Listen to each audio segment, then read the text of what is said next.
Vem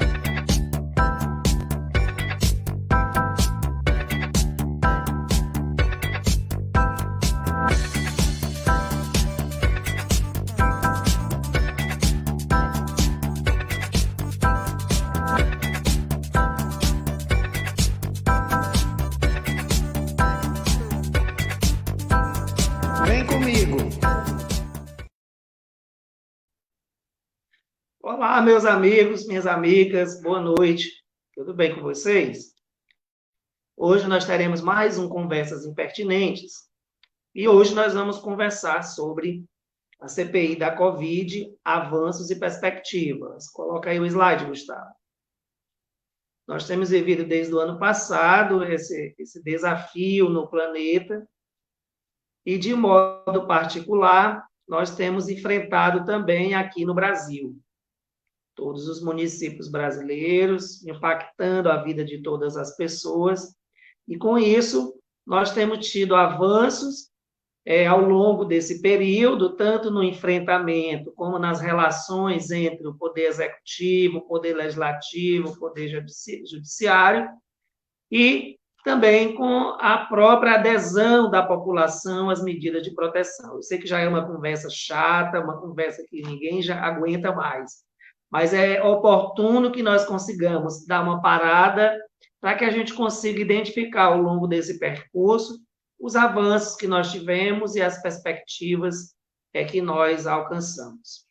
Em relação à vacinação, vamos assistir aqui o nosso primeiro vídeo. E agora nós vamos conferir como está a vacinação no país com os dados consolidados pelo Ministério da Saúde. Até o momento, já foram distribuídas 184.832.006 doses da vacina. Desse total, 149.469.803 já foram aplicadas. Pessoas vacinadas com a primeira dose já passam aí de 100 milhões, são 105.203.000 pessoas. E a segunda dose já foi aplicada em 44.266.000 pessoas.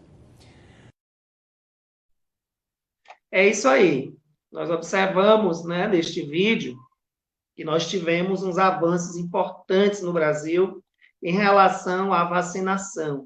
Que, na verdade, gente, é um requisito fundamental para que a gente consiga voltar a uma certa normalidade.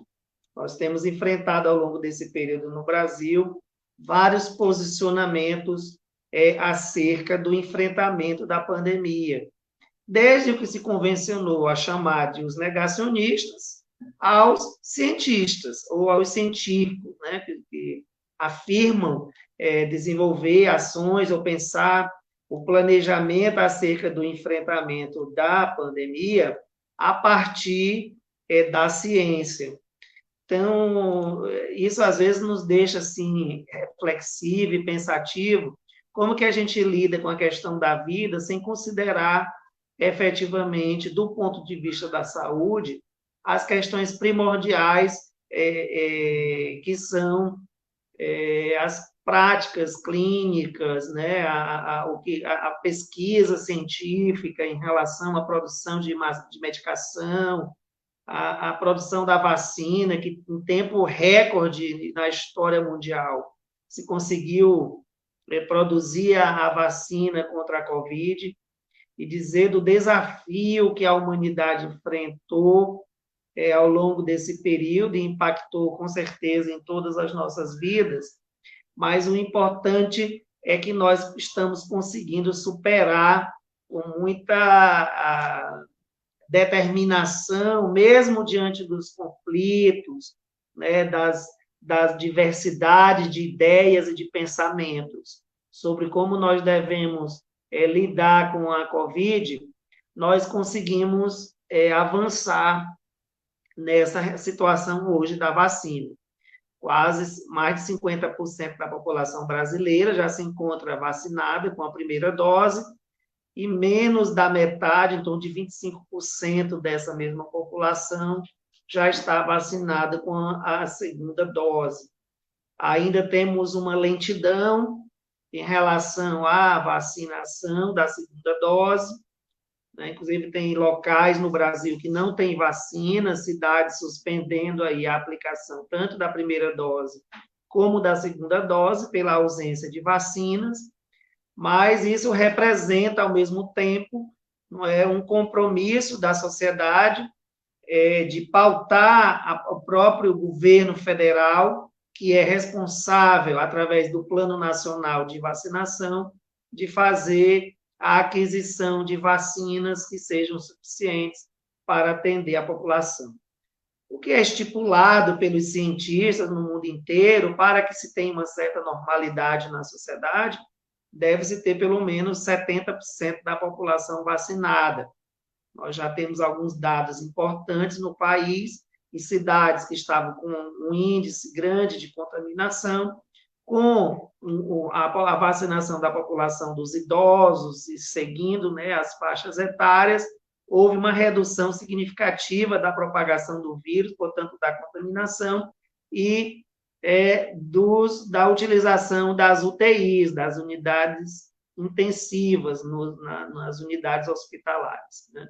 Então, são avanços importantes que vão se apresentando para a gente em relação à pandemia no Brasil. Vejamos aí no slide como é que nós estamos em relação ao total de casos de Covid no país. Nós temos hoje em torno de 560 mil brasileiros que perderam a vida para o coronavírus. É um número muito significativo, se nós considerarmos que ninguém gostaria de ter perdido nenhuma pessoa.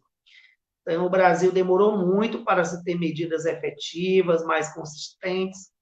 Nós tivemos, da parte do governo federal, um repasse importante para os estados e municípios de recursos para o enfrentamento da pandemia, mas é importante a gente ressaltar que foi criado ano passado a Comissão Parlamentar de Inquérito para fazer uma averiguação da situação do enfrentamento da Covid no Brasil. Vamos ver aqui um pouquinho sobre o que é e os propósitos da instalação da CPI da pandemia. O vírus chegou, está sendo enfrentado por nós e brevemente passará. A CPI da pandemia vai investigar ações e omissões do governo federal no combate ao coronavírus desde aproximadamente a época em que o presidente Jair Bolsonaro fez esse pronunciamento oficial na chegada da doença ao Brasil há mais de 1 ano e 1 mês. Mas também serão investigados possíveis desvios de recursos federais repassados a estados e municípios para o enfrentamento à doença. Esses dois objetivos foram unidos quando o presidente do Senado leu o requerimento de criação da CPI. O requerimento do senador Randolfo Rodrigues, que traz o fato determinado e que ora é lido, é acrescido do requerimento do senador Eduardo Girão em relação aos repasses de recursos federais aos demais entes federados, e ambos os fatos poderão ser investigados, com a limitação e com a observância do artigo 146, inciso 3 do Regimento Interno do Senado Federal, a fatos que digam respeito exclusivamente aos demais entes federados, estados, Distrito Federal e municípios, a quem cabe a sua própria investigação através das casas legislativas respectivas, sob pena de usurpação de atribuição e de competência. O requerimento de Randolfo Rodrigues argumenta que o governo de Jair Bolsonaro não segue orientações científicas e se portou como obstáculo na busca por uma vacina, ou não garantindo um estoque adequado de doses, seringas e agulhas, ou desacreditando laboratórios. Já mandei cancelar, por exemplo, sou eu, não abro mão da minha autoridade, até porque estaria, comprando uma vacina que ninguém está interessado por ela, a não ser nós. Os números têm apontado que a pandemia está indo embora. Boa parte do texto desse requerimento destaca que, apesar de o governo federal ter sido alertado 4 dias antes sobre a falta de cilindros de oxigênio no Amazonas, no começo do ano, nada foi feito para evitar inúmeras mortes nos hospitais. E nós instalaremos a CPI não para não para perseguir quem quer que seja, não para querer colocar na prisão quem quer que seja, não para criar qualquer tipo de fato político, mas uma comissão com a mediação necessária para impedir que negacionismos triunfem. O requerimento de Eduardo Girão amplia o foco da CPI para investigar também possíveis irregularidades, fraudes e superfaturamentos em contratos e serviços feitos com recursos que a União enviou a estados e municípios para o combate à Covid-19. Outros tipos de investigações sobre governadores e prefeitos precisam ser feitos pelas respectivas Assembleias Legislativas Estaduais ou pelas câmaras municipais. Uma CPI independente, uma CPI ampla, que abranja a União e as verbas federais destinadas para estados e municípios. Nestes 14 meses de coronavírus no Brasil, 2 governadores foram afastados do cargo e podem sofrer impeachment. Wilson Witzel, do Rio de Janeiro, está afastado pela Justiça desde agosto de 2020, acusado de desviar recursos na instalação de 7 hospitais de campanha. Carlos Moisés, de Santa Catarina, está afastado pela segunda vez e responde a um segundo processo de impeachment por surpresa de fraude na compra de respiradores. Várias outras autoridades vêm sendo investigadas por suspeita de corrupção na compra de produtos médicos e instalação de hospitais de campanha. Segundo a Controladoria Geral da União, até 140 milhões de reais podem ter sido desviados de verbas federais durante a pandemia. Vejam só, né? Nós enfrentamos, além da própria pandemia, questões relacionadas à utilização dos recursos transferidos do governo federal para estados e municípios, que passaram a ser, portanto, alvo de averiguação dos órgãos de fiscalização, seja o Tribunal de Contas da União ou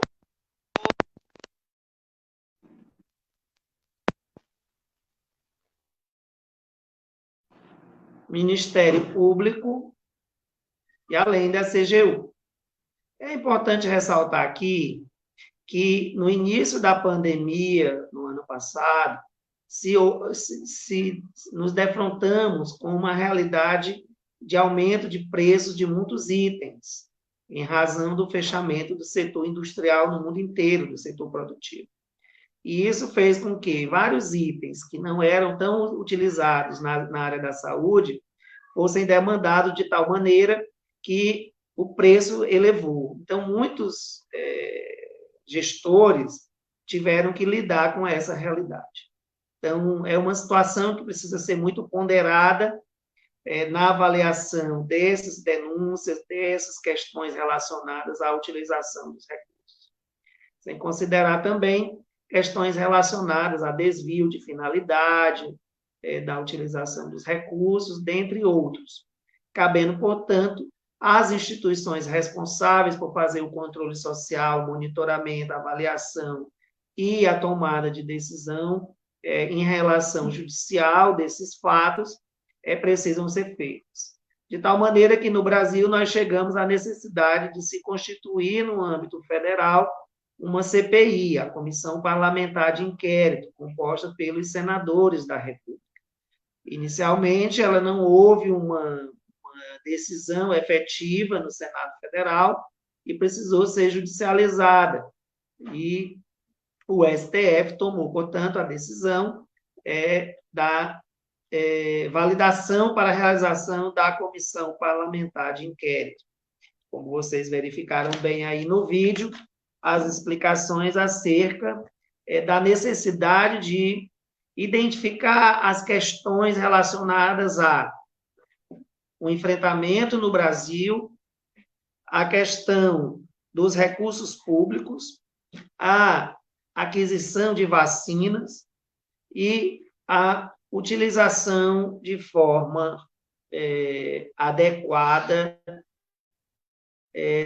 dos insumos ou medicações para o tratamento da Covid no Brasil, o tal tratamento precoce ou o kit Covid. Então, a comissão parlamentar, ela surge nessa perspectiva. Gustavo, coloca aí o slide para nós pontuarmos aqui algumas questões. Então, neste período da pandemia, nós tivemos 4 ministros da saúde em 2 anos, o Mandetta, o Taixe, o Pazuello, e agora estamos com o Queiroga.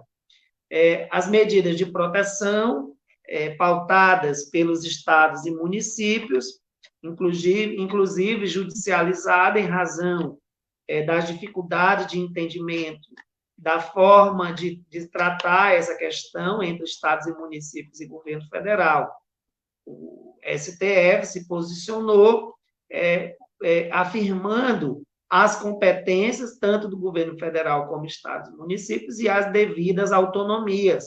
Ainda hoje nós nos deparamos com uma divulgação ou uma compreensão, um entendimento não adequado acerca do posicionamento do STF.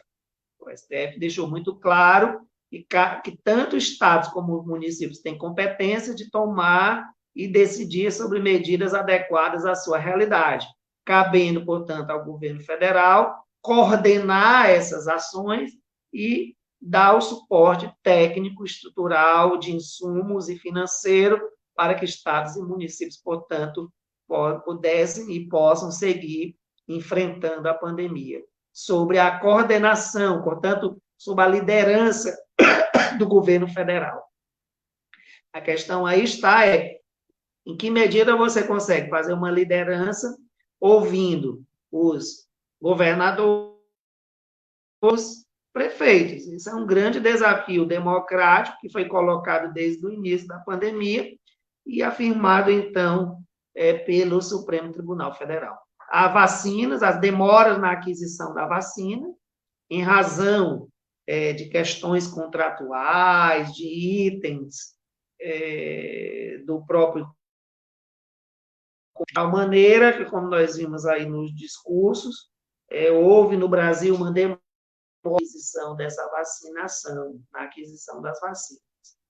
O governo do Estado de São Paulo deu um passo inicial para a produção de vacinas no Instituto Butantan e a aquisição de vacinas na China, de tal maneira que isso acabou, de certa forma, pressionando o governo federal a entrar também nesse processo de aquisição de vacinas, da AstraZeneca, da Pfizer e da própria Coronavac, por meio do Instituto Butantan.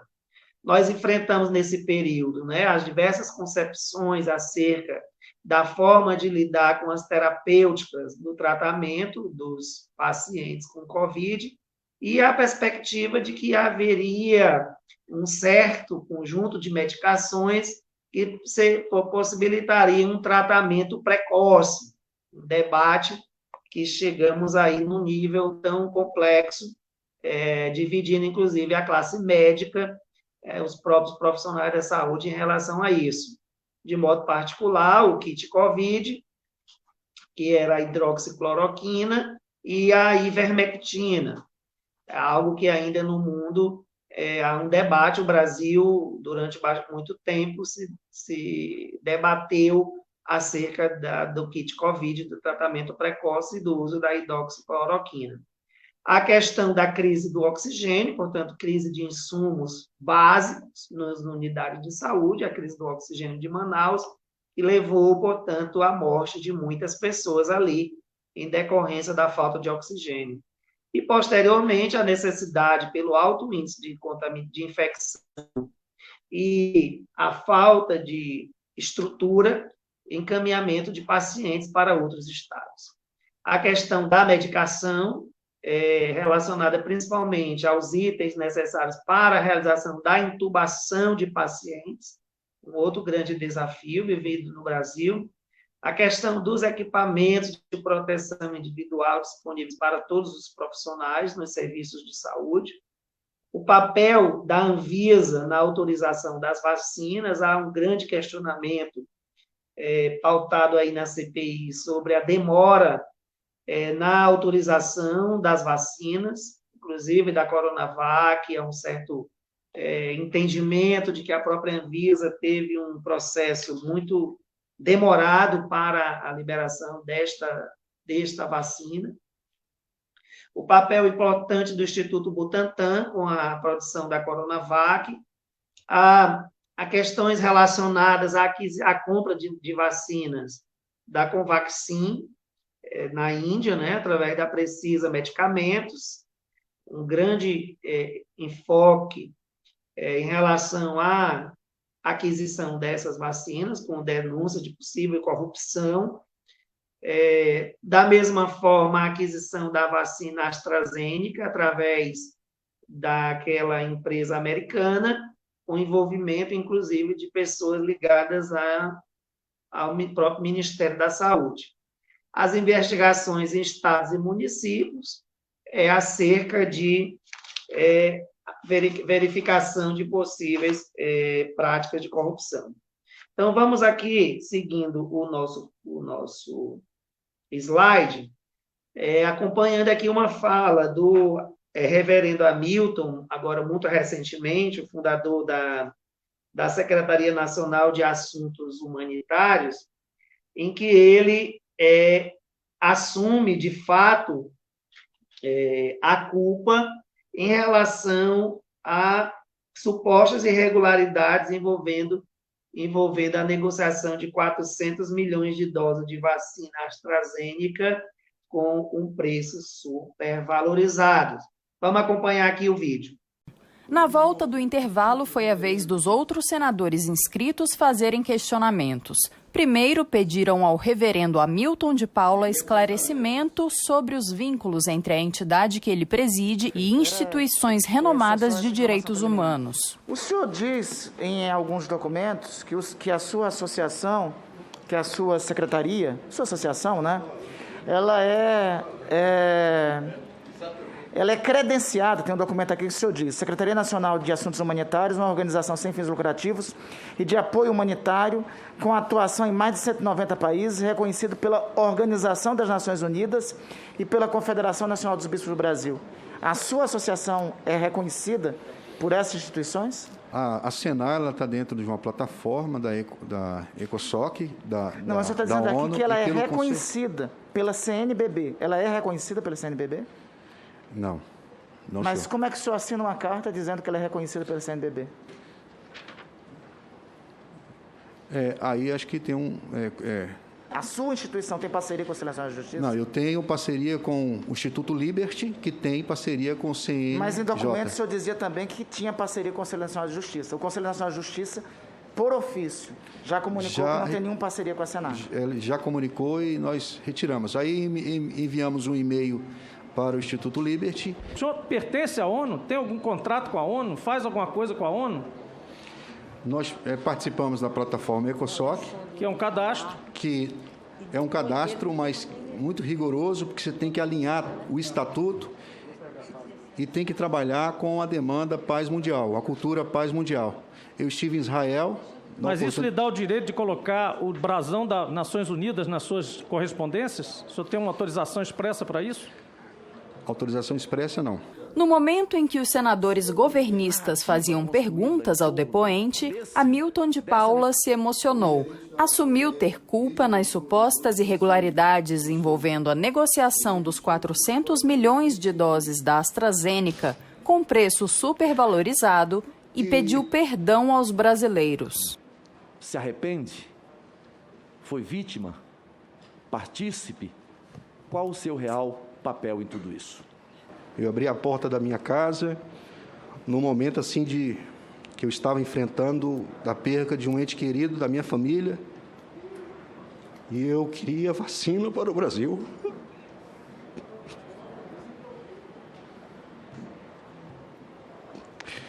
Eu me sinto, tenho culpa, sim.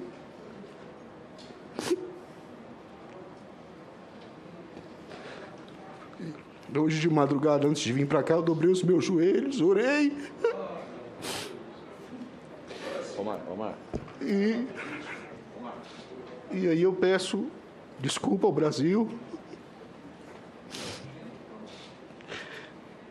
E o que eu cometi não agradou primeiramente os olhos de Deus. Eu estou aqui para para voltar e dizer o que eu preciso. Quem me conhece sabe, lá na minha igreja eu tiro o meu sapato, eu dou o meu sapato para pessoas carentes que chegam lá. Tudo que eu tive, eu vendi o meu carro, vendi tudo que eu tinha para dar para a igreja. Quem me conhece sabe, e esse erro que eu cometi foi um erro que, se pudesse voltar atrás, eu voltaria.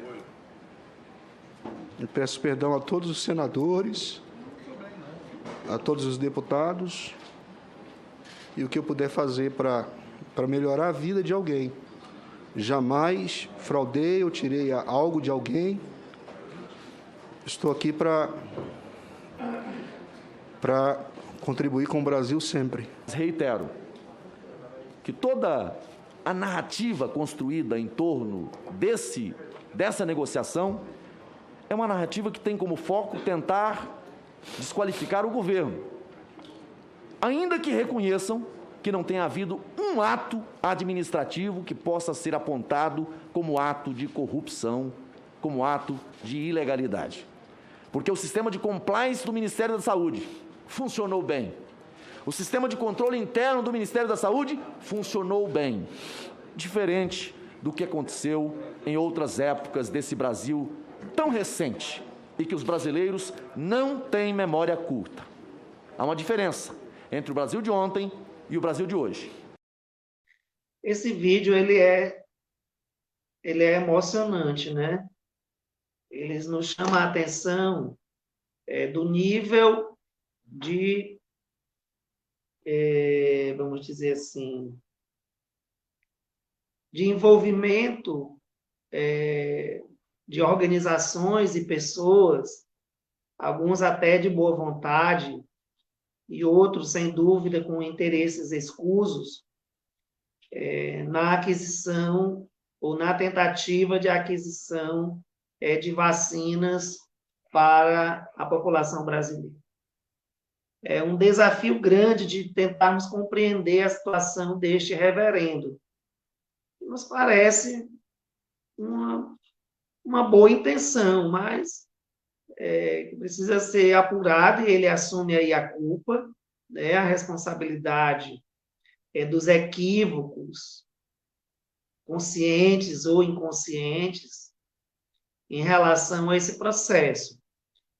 O Ministério da Saúde esteve envolvido diante dessa questão, tem personalidades do próprio Ministério, inclusive alguns afastados, que estiveram envolvidos e estão sendo apurados pela CPI.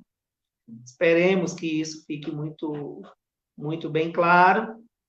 O senador apresenta de que os instrumentos internos do Ministério atuaram de forma adequada, de tal maneira em que não houve a efetivação de nenhuma prática ou de nenhuma assinatura de contrato ou pagamento na aquisição dessas vacinas. Então, um elemento importante que a CPI tem trazido como um avanço, que é a identificação de possíveis práticas, embora ainda não tão... e esperamos que os resultados apresentem o que de fato aconteceu e que se puna aqueles ou aquelas pessoas que efetivamente estiveram envolvidas diante dessa situação da aquisição aí dessas 400 milhões de doses da AstraZeneca. Mas, além disso, nós também tivemos problema com a aquisição de outras vacinas. Inclusive, um deputado e um irmão fizeram esta denúncia ao governo federal, ao presidente da República. Vamos ver aqui o que foi que aconteceu com os irmãos Miranda. Voltamos a falar sobre a CPI da pandemia. Os irmãos que denunciaram suspeita de corrupção na compra de vacina indiana reafirmaram que alertaram o governo. O presidente Bolsonaro disse que não foi dado nenhum centavo para o fabricante Covaxin e que nenhuma dose dessa vacina foi recebida. O deputado Luiz Miranda chegou com esquema de segurança e colete à prova de balas. O irmão dele se atrasou. Luiz Ricardo é o responsável pela área de importação do Ministério da Saúde. Ele estava no voo que trouxe vacinas da Janssen dos Estados Unidos ao Brasil nesta manhã. A CPI afirmou que há um esquema de corrupção envolvendo a compra da vacina indiana Covaxin. Quem é o nome do servidor que pediu propina daquele cara da vacina? O Ministério estava sem vacina e um colega de trabalho, Rodrigo, servidor, me disse que tinha um rapaz que vendia vacina e que esse rapaz disse que alguns gestores estavam pedindo propina. O servidor identificado vai ser convocado para se explicar. Luiz Ricardo disse que as notas fiscais recebidas, chamadas invoices, em 19 de março apontavam 2 irregularidades. O termo de pagamento era 100% antecipado. Outro requisito era a quantidade de apenas 300 mil doses. Tinha falhas na invoice e encaminhamos todas essas falhas para o fiscal do contrato. Os governistas afirmaram que os documentos foram corrigidos 3 dias depois. Deu discussão. A invoice foi corrigida 2 vezes, não pelo depoente. Foi corrigida pelo fiscal do contrato. Mas não foi isso que o Onyx falou. Não foi isso que o Onyx falou. O deputado Luiz Miranda disse que avisou pessoalmente a Jair Bolsonaro sobre uma pressão atípica e pressa inexplicável, relatadas pelo irmão para a compra de 20 milhões de doses da Covaxin. O contrato de 1 bilhão e 600 milhões de reais foi fechado em 97 dias, contra 330 dias para o da Pfizer. A vacina indiana é fabricada pelo laboratório Bharat Biotech, representado no Brasil pela Precisa Medicamentos. Para o comando da CPI, o que mais chama a atenção é que o pagamento para as 2 empresas seria feito por meio de uma terceira companhia, sediada em Singapura, um paraíso fiscal. O relator Renan Calheiros afirmou que a intenção seria dificultar o rastreio de possíveis crimes financeiros. Ao transferir para uma offshore, receber ao invés da empresa localizada no Brasil, é um óbvio movimento que dificulta o controle e a fiscalização. Faça perguntas e não faça afirmações. A Bharat Biotech afirmou em nota que a Medson, criada há 16 meses, faz parte do grupo. Luiz Miranda também mostrou mensagens que enviou ao deputado Eduardo Bolsonaro e a um ajudante de ordens do presidente, alertando para possíveis casos de corrupção envolvendo a vacina indiana. Hoje, no interior de São Paulo, Jair Bolsonaro se defendeu das denúncias. Fevereiro? Onde é que tem vacina para vender, para atender todo o mercado aqui? Aqui ou qualquer lugar do mundo? Responda. Responda. Onde é que tem vacina para ser vendida? Responda. Pare de fazer perguntas idiotas, pelo amor de Deus. Parece pergunta de vocês, acabou a tua volta, nasça de novo você. Tá? Você é ridículo. No contrato, pelo que se me consta, né, não tem nada de errado nele. Não há superfaturamento, mentira. Agora, vou ouvir o Queiroga, que eu estou viajando, né, para ver qual a opinião dele. Agora, não foi gasto 1 centavo com a Covaxin. Não chegou uma ampola aqui. Vocês querem me julgar por corrupção? Vão se dar mal. Eu sou incorruptível. O contrato foi fechado durante a gestão do ex-ministro da Saúde. Eduardo Pazuello deve ser convocado pela 3ª vez à CPI. Vejam só aí, mais uma vez, né, nós tivemos, através da CPI, a identificação de uma possível prática de corrupção na aquisição dessa vacina, da Covaxin, através de uma rede de empresas liderada pela Precisa Medicamentos. A CPI avançou bastante e ainda continua fazendo a averiguação dessa situação. O governo já suspendeu a aquisição dessa vacina, mas é importante prosseguir na identificação dos fatos, né, com toda a documentação, com tudo o que for necessário, para deixar claro para os brasileiros a situação relacionada à aquisição dessas vacinas.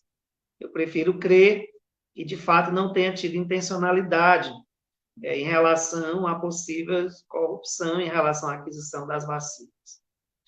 Agora, é importante enfatizar a necessidade que nós temos hoje de vacinas. Precisamos de mais vacinas. O ministro Queiroga tem dito ultimamente, em várias entrevistas, que o governo já tem uma aquisição de 600 mil vacinas, que seria suficiente para vacinar toda a população brasileira.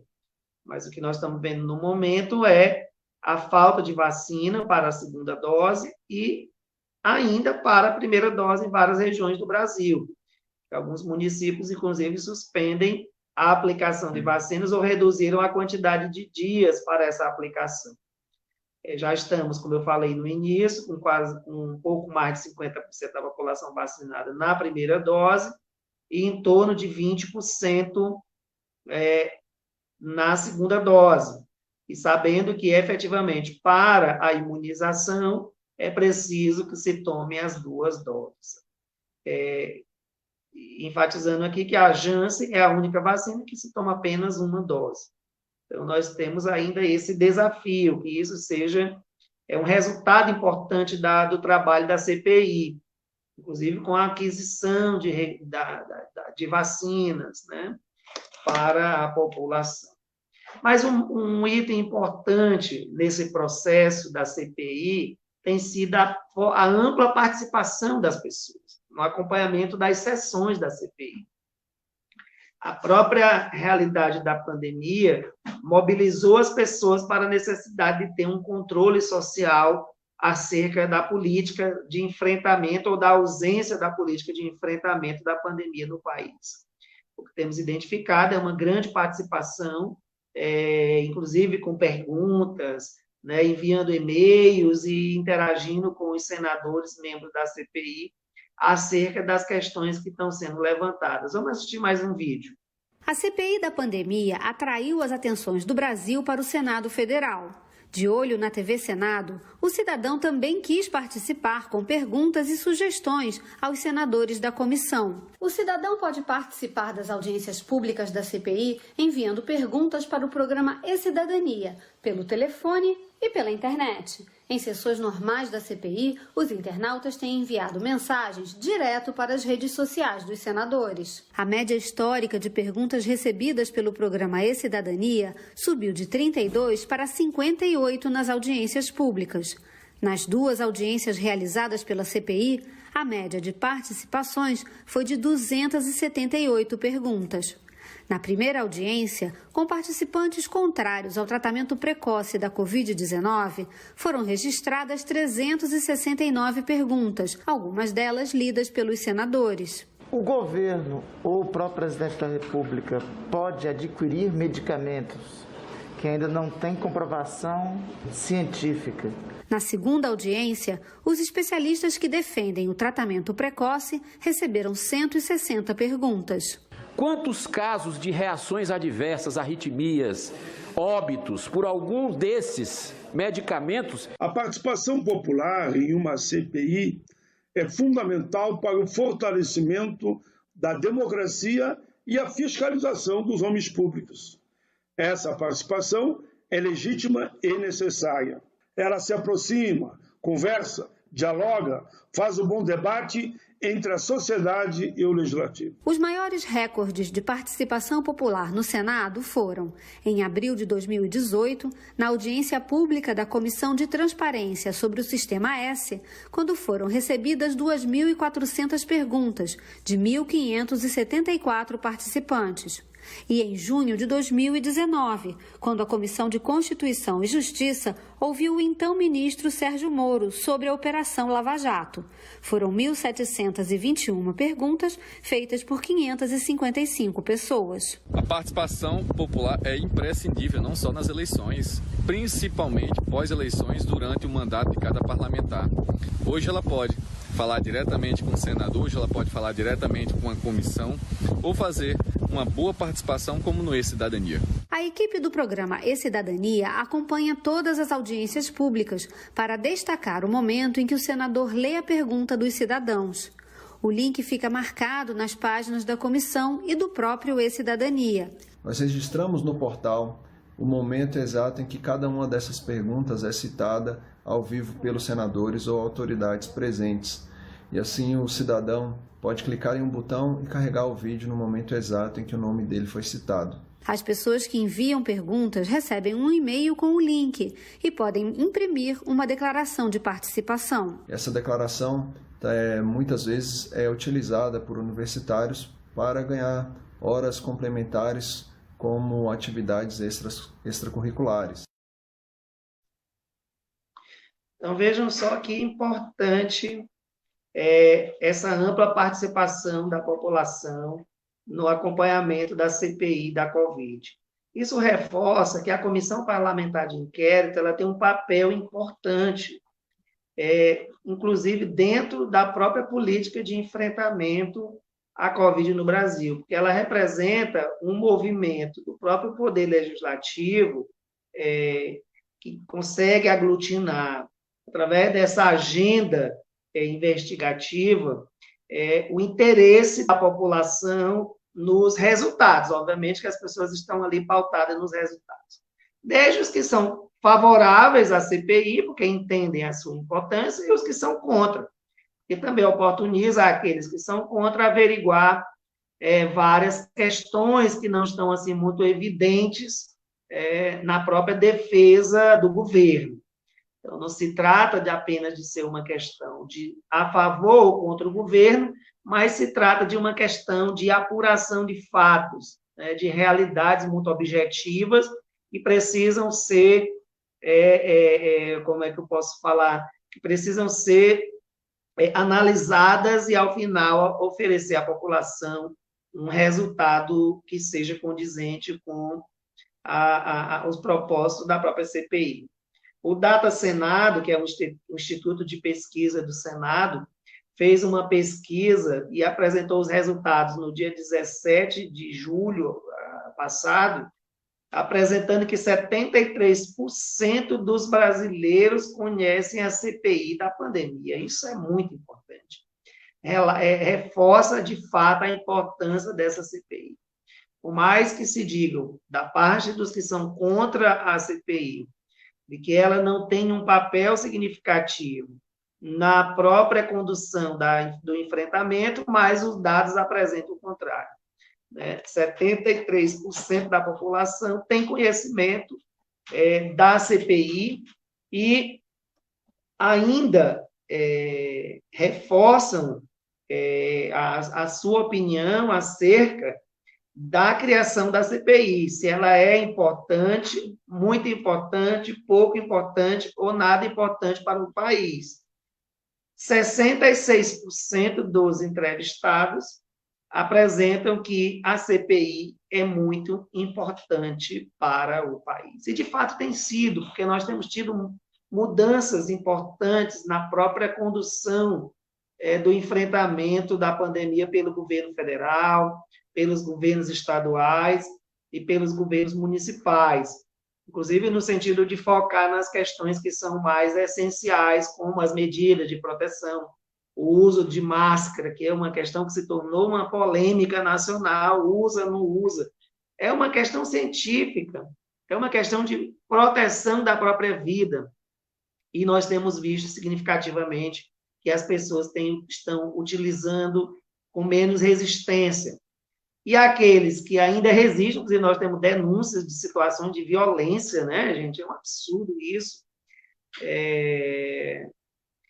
causado por pessoas ainda que não têm uma consciência sanitária e que, portanto, se negam a utilizar a máscara, mas as empresas, as instituições têm exigido que, para adentrar nos seus espaços, nos seus ambientes, é obrigatório o uso de máscara. E pessoas, inclusive, foram detidas por isso, até com ameaça de morte dos funcionários. É lamentável esse tipo de postura.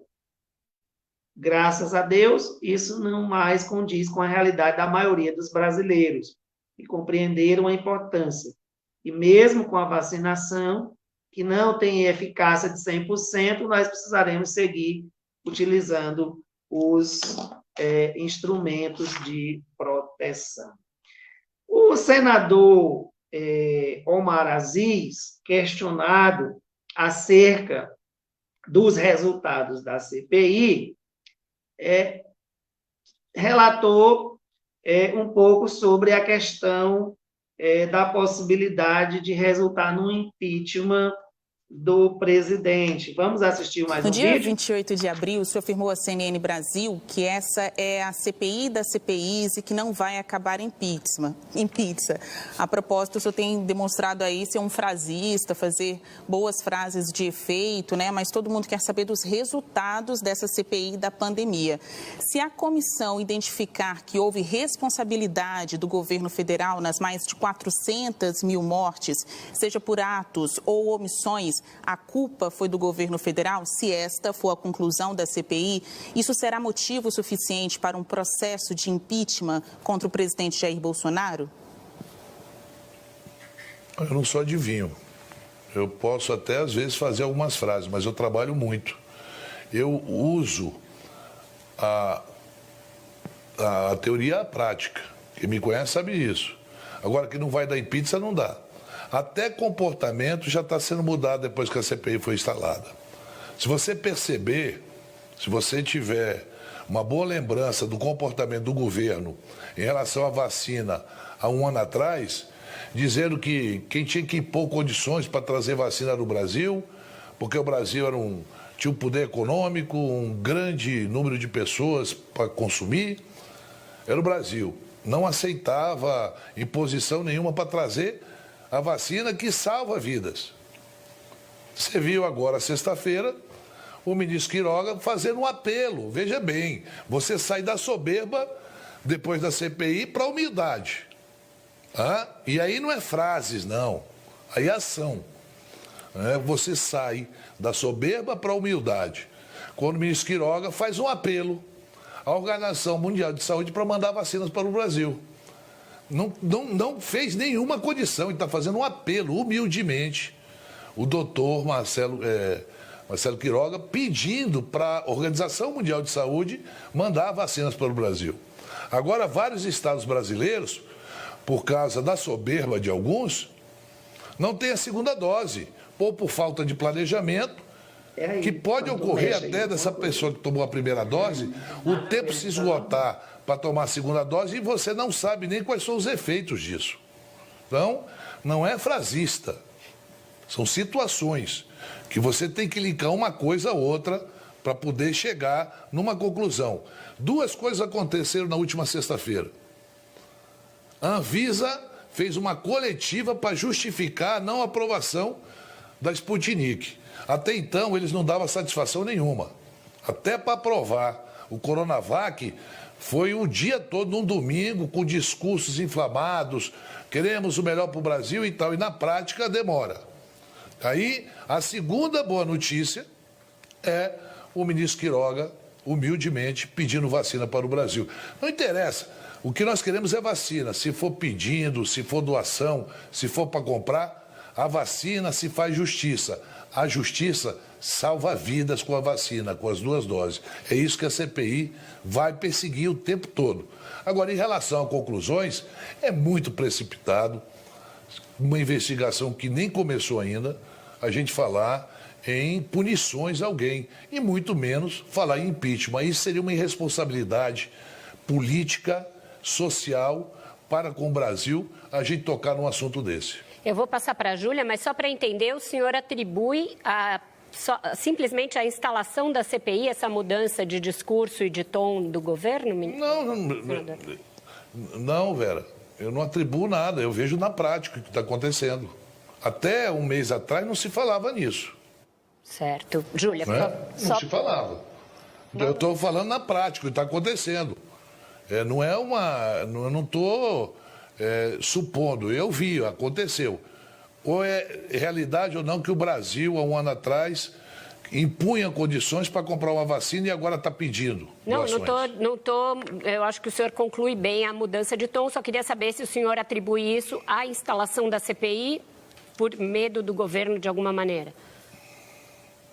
Não, pode ser mudança de comportamento, que é bom, independente da CPI ou não, nós queremos a vacina. Vejam só, a própria CPI tem gerado mudanças importantes na condução do enfrentamento brasileiro. Então, nós temos, sim, mudanças de comportamento do próprio governo federal em relação à aquisição das vacinas, à aquisição dos insumos, o próprio gerenciamento das medidas de enfrentamento, né, a necessidade da elaboração de um plano nacional de enfrentamento à pandemia. Essa é uma perspectiva, de fato, nós ainda não temos. O que nós temos é o Plano Nacional de Imunização, o que tem gerado um impacto importante, embora ainda tenhamos um número insuficiente de vacinas, mas isso já representa um esforço do governo federal nesse sentido, principalmente em relação agora à aquisição da segunda dose e os estudos que estão sendo feitos em relação ao reforço para uma eventual terceira dose no próximo ano. Em relação à Sputnik, a vacina russa, que vinha sendo negociada pelo consórcio Nordeste, né, dos governadores do Nordeste, houve uma suspensão da autorização pela Anvisa, e agora os governadores também suspenderam a aquisição desta vacina. Há um maior controle social, portanto, um monitoramento mais assertivo da sociedade civil em relação às ações de enfrentamento da Covid-19. Noutra conversa impertinente, eu tratei exatamente da experiência desenvolvida no estado do Ceará pelo Comitê Popular de Enfrentamento à Covid, que, inclusive, já existe em vários outros estados e algumas regiões importantes do Brasil, São Paulo, Rio de Janeiro, Minas Gerais. Então, nós temos já em vários locais o surgimento desses comitês populares, com a participação das organizações da sociedade, de certa forma, também influenciando nas medidas de proteção, de acompanhamento, principalmente da vacinação. Nós tivemos no início, né, aqueles problemas relacionados aos fura-filas, graças à pressão popular, isso foi imediatamente suspenso, de tal maneira que é uma questão já praticamente resolvida no Brasil. É preciso seguir o plano nacional, né, garantir a aquisição de mais vacinas para que a gente tenha uma população brasileira imunizada. É preciso, então, seguir na apuração dessas denúncias, a retomada da economia de forma organizada para que a gente consiga ter uma certa normalidade. Eu estive ontem no shopping e pareceu-me que nós já estamos no fim da pandemia. E eu fiquei preocupado pela quantidade de pessoas ali no shopping, mas era em razão, né, do Dia dos Pais, bom para o comércio, e as pessoas, eu não encontrei ninguém sem máscara. Né? O controle de entrada no shopping, de temperatura, a porta de entrada, a porta de saída, o distanciamento entre as pessoas, o álcool em gel ali disponível. Então, nós já conseguimos entender que a gente consegue manter a retomada da economia seguindo as medidas de proteção e avançando na vacinação. Beleza? Então, acho que as perspectivas apontam para a consolidação até o final do ano, né, da ampliação da vacinação no Brasil, que a gente consiga chegar a 60% a 70% da população vacinada com as 2 doses, de tal maneira que consigamos prever para 2022 uma situação mais tranquila em relação à pandemia do novo coronavírus. Outro desafio é a questão da geração de empregos, que é um desafio colocado para o país, né? Nós temos aí um crescimento das pessoas na situação da miséria e da extrema miséria. É importante que o governo federal, governos estaduais e as prefeituras se unam em torno de medidas que consigam atenuar essa realidade da extrema pobreza. É um desafio de todos nós que a gente consiga enfrentar. Além disso, é importante o empenho de todos nesta vitória do enfrentamento da pandemia. Eu quero já ir aqui agradecendo a participação de vocês neste nosso Conversas Impertinentes de hoje, de tal maneira que desejo a todos um excelente final de semana, uma bênção, e até o nosso próximo Conversas Impertinentes.